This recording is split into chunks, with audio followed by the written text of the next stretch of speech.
kan en me khi matu khopui ani a chin state a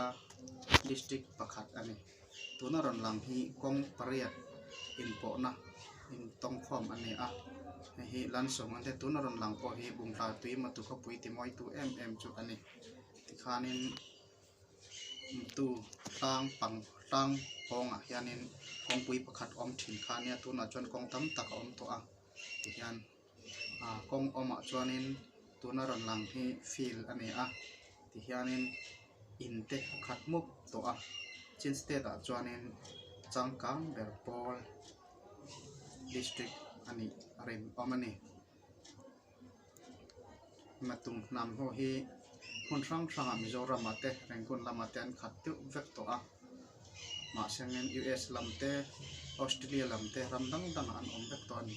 amai ro chu tu na han matu lalwa tu hi an tam tham pa changkang chawtia tial mu anom ani kum som vela chuan he ana changkang